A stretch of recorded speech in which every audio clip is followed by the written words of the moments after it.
What's the word, y'all? I know the timing of this video being out is probably terrible. Y'all used to these videos being out in the morning, but I got to do what I got to do. Because I just figured that the people that watch this channel are watching basketball, so don't drop a video during basketball. Are you really going to click off watching your favorite team to watch this video? If you said yes to that question, I appreciate you. Leave a like. No, but for real, this morning I got hit up a bunch about the Ringer's top 25 players in the NBA list. A lot of people like, Kenny, we want your reactions. Kenny, we want to hear what you think. So I'm here to give y'all what y'all want. But first, we got to talk about this. We got to talk about the idea of ranking players. Because when I first started doing this YouTube thing and I was trying to make a name for myself, I was one of those people that love ranking players. I need to rank all 30 point guards through centers, and I need to do it efficiently, and I need to argue about things. I got a player as the third best point guard. You got him at number 4? Or we got to argue. We got to fight to the death because I must be right. You must be wrong. Obviously, that's not a great way of thinking, and I've grown since then. That was like 2016, 2017, Kenny Beecham, and things have changed. After 2016, 2017, Kenny Beecham, there's a version of Kenny Beecham that was completely against ranking players. Like, I had the mindset that there was nothing positive that could come out of ranking players, and now I like somewhere in the middle, man. I can enjoy a nice little ranking as long as everybody associated can agree that you shouldn't take it too seriously, right? We should never be taking these little opinion-based things too seriously. And as long as you have that response or that belief, we can rate players all day, baby. You know what I'm saying? I can admit when I'm wrong, you can admit when you're wrong, and we can respect each other's opinions. As long as you have that mindset, ranking is there's nothing wrong with it. But in NBA fan culture, there's still that subgenre that was like me back in 2016, who was like, I need to rank this player as the best at his position. And if you don't got him at number 1 and you got my number 2 as your number 1, I need to bash your number 2 and I need to hate your number 2 because my number 1 has to be number 1.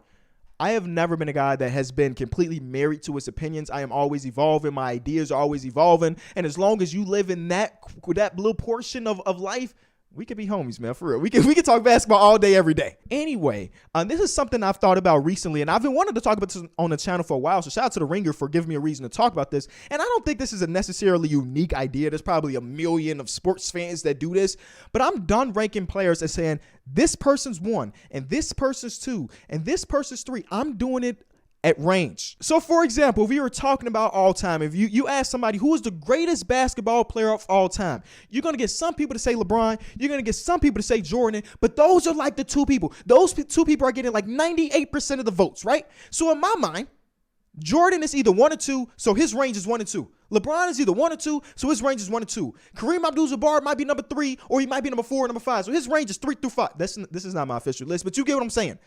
Because there are so many different factors that can go into ranking players, it is impossible for us to really get down to a consensus. So how about we start doing it in ranges? Situation, teammates, coaching, role. All of these things are so very important to ranking players. I'm sure there are so many players in the league that if he got more opportunity or this person was given the keys, they would put up some really good stats to make them look like one of the top 25 players in the league, but that's just not the case. That's just not the way it goes. So I'm gonna read the Ringer article. I'm going to give my opinions. You might disagree. That's okay, as long as we can agree that at the end of the day, it is just basketball and everybody here is an enjoyer of basketball. Hey, shout out to Kevin Durant, by the way. He in his post-game interview, he was talking about how like some people in the fans that be heckling is the word. Heckling NBA players don't really enjoy the game of basketball, and he's 100% right. I legitimately know people that call themselves basketball fans or NBA fans that don't actually enjoy the game of basketball, but they just like to talk about it, which is weird to me. We all enjoy the game. Let's get to the list. Here we go. The top 25 players in the NBA in 2021-2022. I'm guessing that this just means that we are not looking at resumes. We're looking at this season and ranking players as such. And if that's the case, I'm very curious to how they rank certain players, because I feel like some players are legacy players, which is not necessarily a bad thing, but they get ranked higher on lists, not based off their current productivity, but what they've done in recent years. So we'll see. And this is not just one person. This is the entire, or not the entire. Down here it says Dan Devine, Zach Cram, Rob Mahoney, J. Kyle Mann, Kevin O'Connor, and Jonathan Sharks. While I don't know everybody in there, I know a good chunk of these people. Kevin O'Connor is even the homie. I will say that. If you have my phone number, we texting, you the homie. And I respect a lot of these people's opinions, so that makes me more intrigued about the list. And they give you some notes to start off with, and we have to go through these. So honorable mentions include DeJounte Murray, Chris Middleton, Bam Adebayo. Evan Mobley being in here is actually interesting, man. This is a rookie. No other rookies on here, right? Yeah, no other rookies on here. But Evan Mobley's here. That just lets you know how good of a rookie season he's having. And I like the way Kay Cunningham. Oh, this might be a long video, by the way, because I'm going to talking my ass off. I like the way Kay Cunningham said recently that at the end of the day, Rookie of the Year is just a trophy. And that's 100% the case. And I've been telling people that for a very, very long time. But Evan Mobley being an honorable mention on top 25 players in the league at the age of 20 or something like that is elite. Paul George, LaMelo Ball, Darius Garland didn't make the list. But I don't see Jared Allen. Okay, Jared Allen might be on the list and no Darius Garland. We'll talk about that. Kyrie Irving didn't make it. I would guess that it has a lot to do with him playing like about 20 games at this point. Mikal Bridges, Pascal Siakam, Jaren Jackson Jr., and Damian Lillard. Dame has missed so much time in the season. Same thing with like Paul George. It makes sense why they probably won't be on this list. Pascal Siakam, I think, has a conversation to be top 25. This might be his best season of his career, even though he's been an all-star a couple times. This might be his legit best season. The players who fell out of the 25, Adebayo, George, Irvin. Man, this is kind of crazy. Lillard, Julius Randle, 100% doesn't deserve to be anywhere near top 25 list again. But what a crazy season that was last year. Hopefully, eventually he gets back to that place. Bradley Beal, Zion, who hasn't played this season. Kawhi, who hasn't played this season, who he was 6 last year. Damian Lillard was number 11. He completely fell off, yada, yada, yada. The widest range of ranking amongst individual voters by far belonged to James Harden, who was ranked as high as 10 and as low as 25. Listen, I understand. I don't know. Maybe I'm becoming the person I didn't want to. I was going to say I understand how this season hasn't been necessarily a great season for James Harden. But in the last 2 to 3 weeks as a trade deadline, we kind of see that he is still probably top 10 in the league. But again, if we're going on the whole season, you got to take into consideration the Brooklyn thing. You have to. So, I mean, still 25 even feels low. If it was just the Brooklyn thing, 25 still feels low, but it's not my list. And then Draymond Green was ranked as high as 13 on some people's list and completely off the list for others. All right. Without further ado, here are the top 25 players this season. Keep that in mind as we go through this. Number 25, Jaylen Brown. Okay, I don't hate this. Like I said, if we're going by range, I would say 25 might be the floor of what, and again, I'm not making my own list right now, so take it with a grain of salt, but 25 feels like around the floor I would have Jaylen Brown. So if that's the case, I don't hate this ranking for him at all. He's got his counting stats. Last year, he wasn't ranked, and he was an all-star last season. But with Kawhi Leonard being out, Damian Lillard being out, Paul George being out, Zion being out, Julius Randle falling out, Kyrie Irving falling out, some people are going to come up, and that's going to be Jaylen Brown, even though, he wasn't an all-star this year. He had a 50. I forgot he had a 50 this season. That was a really, really good game, wasn't it? Okay, number 24 is Fred VanVleet. It's so cool to see Freddie Magic on this. And I know Freddie Magic is not really his nickname. It's actually a rapper that I listen to. Regardless, having Fred VanVleet on this list is great considering, his upbringing being from the area that I'm from, kind of in Rockford, and I'm here in Chicago. And I was pushing the Fred VanVleet bandwagon for some time. I guess they kind of figured that, hey, Pascal's not going to be here, so we're going to have Freddie be here. Right? It would feel weird for the Raptors to have 2 top 25 players and be a play-in team, right? So they pick Freddie, and I'm not mad at that. I don't know what all went into making their list, and I guess I could probably read this and then give you the reason why player X is here, and I probably will read it after the video, but again, we're taking things at face value at the moment. Number 23 is Anthony Davis, and last year he was ranked as high as number 9. And so far, based on the list, this has been the player that I think has probably the highest range between where he is and where he could be, because I think a lot of people, majority of people, acknowledge how great of a player Anthony Davis can be. But it's like, how often can we get that version of Anthony Davis? A, he's always dealing with injuries, and B, he just be having some nights where he just don't bring his all. I just remember earlier, like 4 seasons ago, it was like the conversation, who will end up being better, Anthony Davis and Giannis? And Giannis took that and he just excelled, while Anthony Davis, of course, hasn't been bad. He's still on the top 25 list. He should be in the same conversation with Giannis based on his talent level. He just hasn't been able to stay healthy and put it together night in and night out. I saw this conversation the other day.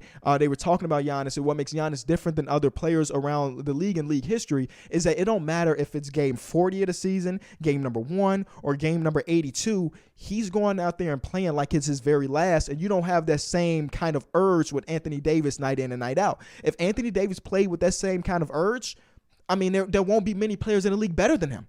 You know, there won't be many people in the league better than him. And it doesn't help for his sake that this season he started off where he could not hit his jump shots. And of course, Anthony Davis being more of a finesse big than a power big because he can't stay healthy.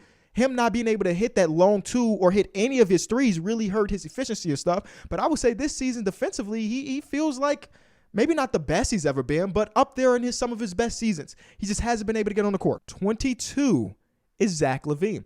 I'm happy to see Zach LaVine here. I was curious whether or not he would make it. Now, this has been a difficult season for Zach, of course, even though he's still averaging about 25 points per game. We'll round up for you, Zach. 25 points per game, 5-5. Let's just say that. This, as a guy that's been watching Zach LaVine for the last couple seasons, this season's not nearly as great as last season. But again, with the team's success, you kind of narrow in on Zach LaVine a little bit more. And it has to do with him dealing with a bunch, and I mean a bunch of nagging injuries. If you're not in tune with the Chicago Bulls, you would think that Zach LaVine's playing healthy every night. Absolutely not. The man's thumb, or was it pinky, one of his fingers on his hand has been messed up since the very start of the season. He's dealt with knee stuff, and he's trying to play through it because he wants to be the team leader and team captain, but it definitely has hurt him a decent amount when it comes to getting to the basket. He hasn't got to the basket nearly as much as his previous seasons, and you could tell it's probably because, A, he don't get the calls that he probably deserved to get as a really good player that draws a lot of contact, but B, it's just probably not good for his body at this point. He's banged up, but it's cool to see him here because I think this is what he, can be. And I'm happy he's here. 21 is the fro. Like I said, I think they had to pick between Jared Allen and Darius Garland. And listen, I guess there's a real conversation between both of them, right? Nobody protects the paint literally based on statistics better than Jared Allen in the entire league. He is as versatile as it gets as that center position on defensive side of the ball. So I understand why he's here. He's a crazy vertical threat, and he can legitimately be the defense, right? But I think on the opposite side of that, you can make an argument that Darius Garland can be the offense and has been the offense. You just saw him drop a career high the other day without Jared Allen being there because they needed him to do those things. I'm not saying I disagree, but I'm saying that if this was Darius Garland and not Jared Allen, if it was interchangeable, I don't think people would be upset. But shout out to Jared Allen. Love to see him here. Number 20, Jrue Holiday. I was listening to Zach Lowe's podcast, and he was mentioning how he thinks that Jrue Holiday hasn't been the same defensive player this year as he's been in previous seasons. And maybe that's the truth. Maybe that's championship fatigue. I believe that in the playoffs come around, this one dude, I don't want guarding me. And he has been a guy that's consistently just been a fourth quarter guy. I think it was 3 games in a row. Bro came out and had double-digit points in the fourth quarter. He did it against the Bulls. He did it against the Suns the other night. He's doing this very, very regularly, and he might not be the elite of the elite defensive like he was last year during the regular season, but again, his defense is still up there. I like Jrue Holiday being here. Do I like him being higher than Zach LaVine, or do I like him being higher than AD or even Jaylen Brown? I don't know. Especially if you subscribe to the idea that Jrue Holiday hasn't been as great defensively as last year. But Jrue Holiday being here, shout out to him. Next, Draymond Green. Okay, so this is interesting. And Draymond Green did make the list at number 19. Again, they said that somebody had him at 13 and somebody had him off the list completely. I mentioned this in a video just a couple days ago. His 8-8-8 or whatever does not jump off the page at all. But there's a reason why they're like 20-something and 15 with Draymond is there. Maybe I'm off a little bit. And 14 and 15 with Draymond is not there. I'm not hearing no more Draymond Green slander. But I will say this might be, like, you know how we talked about the floor for Jaylen Brown? This seems around the ceiling for Draymond Green, which is not a bad thing. James Harden at 18. Again, they're taking the averages. Somebody had him at number 10. Somebody had him at number 25. So he ends up at number 18. And this is, I don't agree with this at all. The guy that had him at 25, again, I can understand if you're taking into consideration the Brooklyn Nets thing and that being the majority of his season for sure. But him dropping all the way down here just feels wrong. It just feels wrong because James Harden has looked like James Harden since he's got traded, since he's been in a healthy mindset. So yes, this is below the floor. This is the lowest I've seen James Harden be. Again, they're not gonna give you the balance, y'all. They're not gonna give you the balance and say, hey, it was O'Connor. They had him at 25. I don't think it would be Kevin to do that, but somebody had him at 25 and the average out to 18. He's better than that for sure. Yeah. I've been the king of Rudy Gobert fandom. That's for sure. For as long as Rudy Gobert has been a starter center in the league, I've been behind Rudy Gobert. I cannot have him higher than James Harden, even though he might be the greatest rim protecting center in the last 10 years, 15 years. I still can't have him higher than James Harden simply for the fact that I know he's averaging like career numbers at around 16 points per game, but you can't give that boy the ball and say, get us a bucket in the paint. Don't matter who's guarding him. So I can't have him this high. I love Rudy. Love Rudy for sure. Cannot have him this high. At least if I'm comparing it to the guy that's right below him. You know what I'm saying? Next, we have Karl Anthony Towns. He was number 25 last season. And you know what's crazy? These stats are eerily similar to his previous year stats. The only thing that's been different is his net rating. He's got good teammates around. They've built a good team. They have good chemistry. They have good locker room leaders, and like Patrick Beverley is getting people to get in on the defensive side of the ball. They got McDaniels. They got Vanderbilt, who fit nicely alongside Cat. So even though he might not be the greatest center in the league or even one of the worst defensive centers in the league, you have the piece around him where you can cover that up, and now you win more games. And just like that, you can be number 25 to number 16 just by contributing to winning basketball. So at the Karl Anthony Towns, I like that spot. Trae Young at 15. Last year, he wasn't ranked at all. But I also believe last year he wasn't an all-star, right?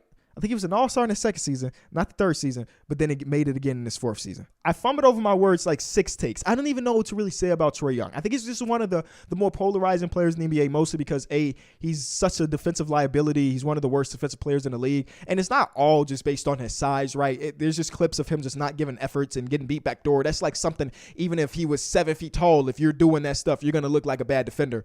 But he's such a one-man show. Again, they're sub 500 right now, when it's like inexcusable considering they were in the conference finals last year. But he's such a one-man show that, like, I'm not saying that I can excuse his poor defense because, again, one of the reasons why they're not winning in many games is because the defense is trash. And I'm not saying that Trae Young can be the deciding factor in the defense being good, but obviously it doesn't help when you have somebody that's out there basically not contributing. And it also doesn't help that a lot of his role players that were elite last year as far as that finals run have fallen off a little bit. Clint Capella's fallen off. Kevin Huerter has been kind of John Collins has been in and out in the lineup. I guess he's been chill, but he hasn't been bringing the same defensive-minded stuff that he was doing in the playoffs last season. DeAndre Hunter was holding Julius Randle to like 0 points. I'm exaggerating, but 0-ish points and hitting his shots. He hasn't even been stay healthy or even been in a lot of the lineup. So a lot of the players around him kind of shrunk. And because of that, the team hasn't been successful, but Trae Young is still a dude that's going to get his stats. Regardless if they're a 15-win team or a 60-win team, these statistics are something I can guarantee for Trae Young over his career. I can't wait to actually read this because they're getting into some second spectrum stuff. I don't have second spectrum. I think you have to be like a real employee of somebody, and believe it or not, never mind. Number 14, Donovan Mitchell. Look at that wingspan, man. People don't know this, but Donovan Mitchell is one of the longest wingspans of somebody his size ever. Like, look at he's got the crazy arms. But Donovan Mitchell here, he's got better from last season. I was just listening to Ben Taylor's Thinking Basketball podcast. They did an entire episode about Donovan Mitchell and Ja Morant, and I don't want to reiterate what they said. I really highly recommend listening to their show. But Donovan Mitchell just has been that dude. And though the Jazz might not be as good this season as last season, I am a dude that has said many times before, especially with a team like the Jazz, that it is okay to sacrifice some overall wins if you're more prepared come playoff time, because that number 1 seed hasn't done you anything. The number 2 seed hasn't done you anything. Sure, you want a little bit of an advantage, but if you can rest up a little bit so you can go on a run that you desperately been needing, then do that. And Donovan Mitchell and company, I would say there's some pressure on this core for sure. Definitely some pressure, and Donovan Mitchell has to do his thing. Playoffs come around. There's not many people that perform at a higher level than Donovan Mitchell. Next, we have Devin Booker. These two dudes have been compared to each other as long as they've been in the league, and there they are, one spot a difference from each other. Devin Booker's been one of the clutch players in the entire league, and I love that he's been showing off his playmaking more and more every single season. And now with Chris Paul being out, we've got Point Booker in the very first game of Point Booker. He had double-digit assists, and then he went out with COVID. But he's coming back. He's coming back tonight against the Miami Heat, and this is interesting. Man says, is Devin Booker the 13th best player in the world? Probably not, but contributional winning is the bump here. And that seems like it's been the case for this entire article. You got Devin Booker, they're winning, and he got bumped. Karl Anthony Towns from 25 to 16 on pretty close stats because they're winning. Who else was it? Zach LaVine wasn't on this list at all, but they're winning. So here he is. Draymond Green wasn't on this list at all, but they're winning. So here he is, So yes, winning does matter when it comes to ranking players. 12. Oh, I would love to see the ballots. I want to see the ballots now. How low was Jason Tatum and how high was Jason Tatum? And you know what? That ballot that I'm thinking of is exactly what like my ranking system, right? If player X has Jason Tatum at 15 and somebody has him at 10, then his range is probably 10 to 15 because we have people in between saying he's there. But here he is at number 12. I mentioned this on our podcast that the post-All-Star bump for Jason Tatum has been as real as ever, and it has been real for the past couple seasons. He is just a demon, and I guess it was happening before the All-Star break too, where the Celtics went on that 9-game winning streak and were winning like 14 out of 15, and Jason Tatum has improved his efficiency. Basically, the same shots that were not falling before are now falling, and his playmaking has been so much better in just 2 to 3 months' time. Him being at number 12, I'm not mad at it all. This might stir some pots, but I'm not mad at this at all. Jimmy Butler. Another polarizing player, because you will have a game where Jimmy Butler scores 10 points. They'll win the game. But Jimmy Butler will score 10 points. And people will be like, how will people consider Jimmy Butler the 11th best player in the entire league? Contributing to winning matters. Being the leader of the best team in the league, one of the best teams in the league matters. But I think that the Jimmy Butler contribution is a lot deeper than like, he might have ended with 10 points on 3 of 12 shooting tonight. Chris Paul, love to see it. He's better this year than last year, according to their rankings. And again, with people falling out and stuff, it makes sense. I don't really have to talk about Chris Paul.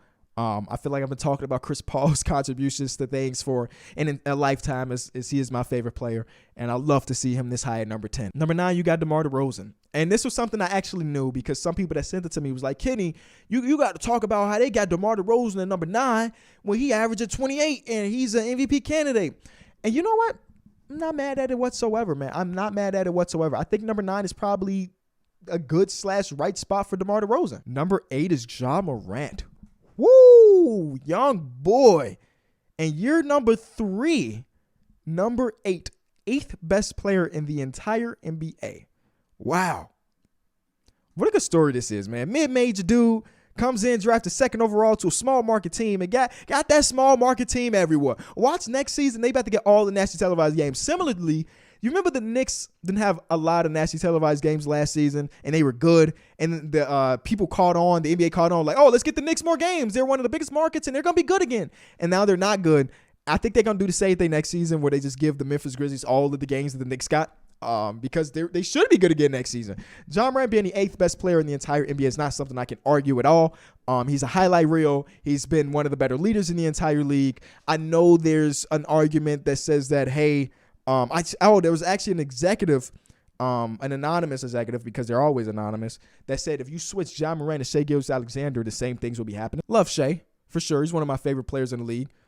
And that anonymous GM might be right. Again, like I said, all of this is very situational based, but I do believe that Ja Morant is super special. And this stuff that he's doing right now, I don't think this is an anomaly. I think this is the type of player Ja Morant is going to be, and he's going to get better with time. Ja Morant being the number 8, dope. Number 7 is Luka. All right.